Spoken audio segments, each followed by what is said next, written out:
Bonjour et bienvenue dans la forêt des lectures. Alors, aujourd'hui, je vais vous parler de Les Artisans du possible, sous-titré Les métiers du handisport.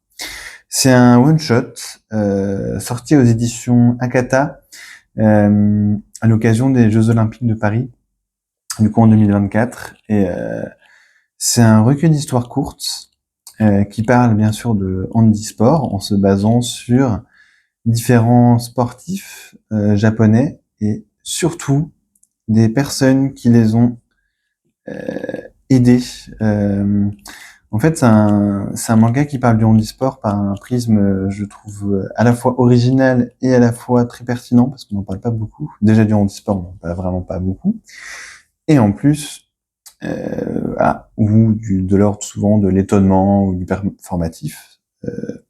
Là, il parle de la préparation au handisport et des personnes aux ingénieurs qui travaillent pour rendre ces sports possibles.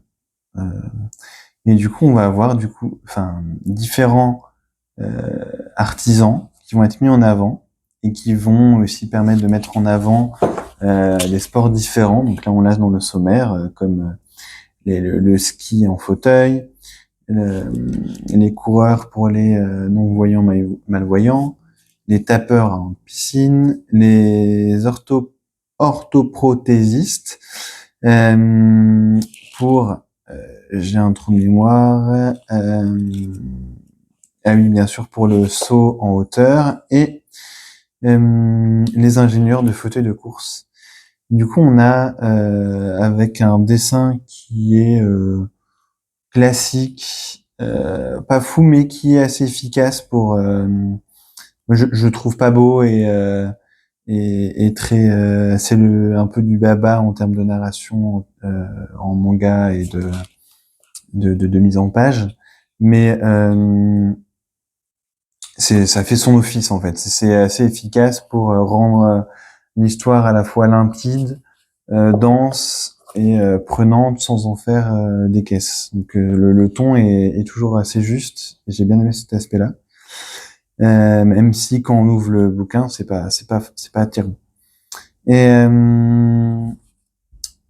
pour le coup, du coup, ce que j'ai trouvé intéressant, c'est le point de vue adopté par les auteurs, donc le dessinateur et le scénariste, qui sont Mitsuaki Hazahara pour l'auteur et Momojiro Eijima pour le dessinateur. Et du coup, à chaque fois, on va voir un peu un historique de l'artisan, comment il est entré dans le métier, les évolutions qu'il a pu voir. En fait, ça fait à chaque fois un portrait à la fois d'un sport, d'un artisan, comment il a progressé et travaillé pour aider les sportifs, et aussi souvent d'un sportif ou des sportifs.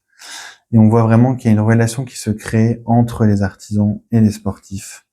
Et c'est ça qui est intéressant aussi, c'est la relation entre la technicité, le sport et le handisport. Et c'est vraiment ce que j'ai trouvé le plus intéressant dans ce manga, qui est vraiment très bien documenté aussi.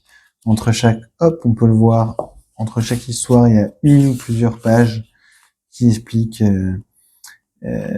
des choses par rapport au sport décrit dans le chapitre, et à la fin, il y a tout un dossier avec des interviews, des explications sur différents sports et des indications sur les médailles ou autres.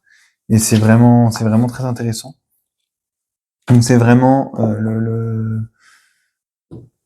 le parfait exemple de proposition réussie dans un one shot qui n'est pas totalement un documentaire. Il y a un aspect documentaire, mais je sais pas à quel point c'est précis dans les histoires qui sont racontées ou non. Mais en tout cas, c'est assez juste, c'est assez bien fait. En tout cas, entre documentaire, proposition de regard nouveau sur le monde et sur la société, et histoire qui se lit assez bien. Et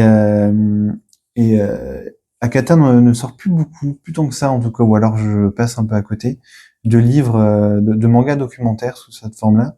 Mais ils ont quand même toute presque une sous-collection implicite avec plein de récits, souvent en un tome, qui parlent de différents thèmes.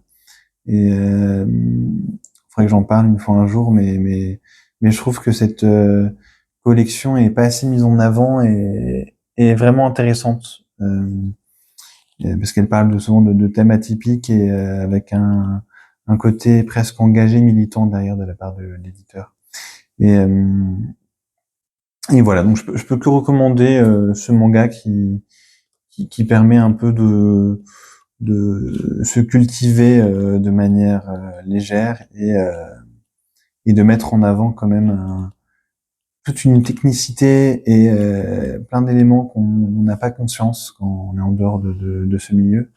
Et, euh, et c'est toujours aussi important de parler du handicap d'une manière non jugeante et de mettre en avant à la fois ces sportifs et les personnes qui travaillent avec eux. Donc voilà, je peux que vous recommander. Au revoir et à bientôt.